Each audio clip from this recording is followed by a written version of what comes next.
ચોરસની બાજુની લંબાઈમાં 10% નો વધારો કરવામાં આવે. શું થાય છે મિત્રો? અહીંયા 10% નો વધારો થાય છે.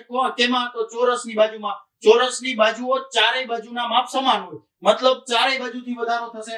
વધારો કરવામાં આવે તો તેના ક્ષેત્રફળમાં કેટલા ટકાનો વધારો થશે? આપણું સૂત્ર આના માટે સૌથી બેસ્ટ છે.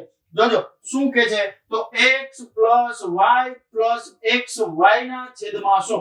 જો x એટલે લંબાઈનો વધારો છે, y એટલે પહોળાઈનો વધારો છે. આ પરિસ્થિતિમાં લંબાઈ અને પહોળાઈ બે સમાન છે, એટલે આપણે સરખું મૂકશું. કેટલો વધારો કરીએ છીએ? તો કે 10%. હાલો, લંબાઈમાં 10% થયો, પહોળાઈમાં 10% થયો. અહીંયા આવ્યું 10 × 10 ના છેદમાં 100.